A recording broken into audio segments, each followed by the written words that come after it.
নেই, কোচ রয়েছে, কোচ নেই, স্বস্তি রয়েছে, স্বস্তি নেই। ঈদের পরে যে ঘটনাটা ঘটেছে এবং ঈদের আগে যে ঘটনা ঘটার একটা সম্ভাবনা ক্রিয়েট হয়েছিল, সেটা ফাইনালি আজকে অফিসিয়াল হয়েছে। এবং তা হচ্ছে বাংলাদেশ দলের বোলিং ডিপার্টমেন্টের স্ট্রেংথের জায়গা নিয়ে যদি আমরা কথা বলি, সেখানটায় পেস ডিপার্টমেন্ট নিয়ে আলোচনা হবে, নাহিদ রানাকে নিয়ে আলোচনা হবে, তার গতি নিয়ে আলোচনা হবে, সুইং নিয়ে কথা হবে, কনসিস্টেন্সির হিসাব করলে মুস্তাফিজ এবং তাসকিনও আলোচনায় চলে আসেন।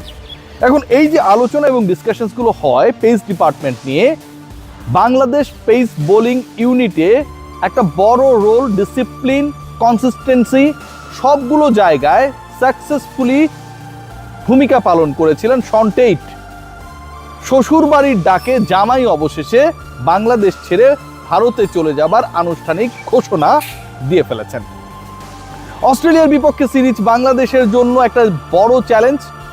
সেই যে কার্ডিফের সোফিয়া গার্ডেনে প্রথমবারের মতো এবং শেষবারের মতো বাংলাদেশ অস্ট্রেলিয়াকে হারিয়েছিল, মহাকাব্যিক শতক হাঁকিয়েছিলেন বাংলাদেশ ক্রিকেটের সবসময় ওয়ান্ডার বয় মোহাম্মদ আশরাফুল। তারপর থেকে বাংলাদেশ এই ফরম্যাটটায় অজিদের বিপক্ষে কখনো জয় রেজিস্টার করতে পারে নাই।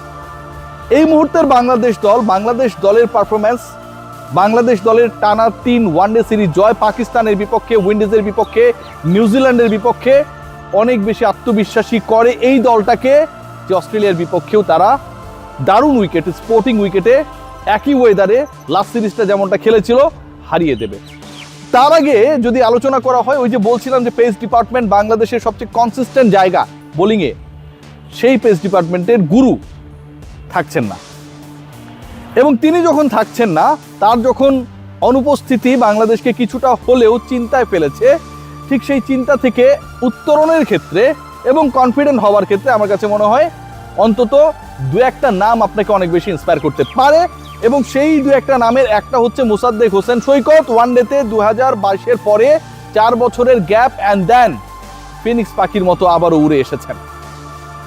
মোসাদ্দেক সৈকতের সবশেষ যে পারফরমেন্স ঢাকা প্রিমিয়ার লিগ চলমান, সেখানটায় যেভাবে খেলেছেন, অলরাউন্ড পারফরমেন্স করেছেন, ব্যাটিং দারুণ করেছেন, 6-7-এ নেমেছেন, কনসিস্টেন্টলি ভালো করেছেন, দ্রুততম সেঞ্চুরি করেছেন, স্ট্রাইক রেট 130 অ্যারাউন্ড এবং এভারেজটাকেও 70-80-র কাতারে নিয়ে গেছেন। এই ক্রিকেটার বাংলাদেশ দলে 4 বছর পরে এলেও তিনি আসলে নতুন কেউ না, কারণ experience campaigner in ODI format. Bangladesh দলের ইমব্যালেন্সের যে জায়গাটা ছিল, যেখানটায় দুটা প্রশ্ন হতো যে 6 নাম্বার ব্যাটার কে আসলে। 6 নাম্বার ব্যাটার আফিফ হোসেন ধ্রুব না, আবার 6 নাম্বার ব্যাটার তাওহিদ হৃদয় না। 3 নম্বরে জোর করে সৌম্য সরকারকে খেলিয়ে দিয়ে হৃদয়কে 6 নাম্বার বানিয়ে দেওয়া কোনোভাবেই লজিক্যাল না। আবার হৃদয়কে তার পজিশন 5-এ খেলিয়ে আফিফ হোসেন ধ্রুবকে 6-এ খেলিয়ে যেই জায়গাটায় বাংলাদেশ দল সাকসেসফুল হওয়ার চেষ্টা করছিল, সেটা আসলে প্রপারলি কাজে আসে নাই। So who is going to be the number 6? You need someone who can bowl এবং যে হিটও করতে পারে।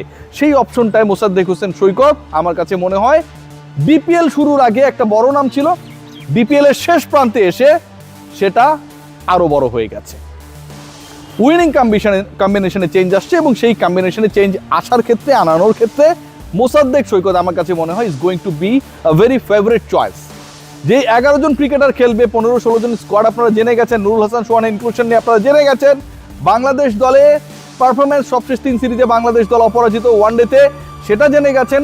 অস্ট্রেলিয়া চলে আসছে, 9, 11, 14 তারিখে ম্যাচগুলো হবে, সবই জেনে গেছেন। বাট উইনিং কম্বিনেশনে চেঞ্জেস আসছে, এটা নিয়ে আসলে কোনো বেশি ডাউট করার সুযোগ নেই। সৌম্য সরকার নাম্বার 3-তে খেলেছিলেন লাস্ট ম্যাচে। বাংলাদেশ দল সব যদি ঠিক থাকে, তাহলে সৌম্য সরকারের যে ব্যাটিং পজিশন, সৌম্য সরকারকে ডেকে এনে নাম্বার 3-তে খেলানো, সেটা থেকে আবারও সরে আসছে। এই গোলক ধাঁধা থেকে বের হচ্ছে যে 2 জন ওপেনারকে নিয়ে আমরা আসলে আলোচনা করি, তামিম এবং সাইফ হাসান, তারাই আসলে বাংলাদেশের হয়ে উদ্বোধনী জুটিতে কাজ করবেন। নাম্বার 3-র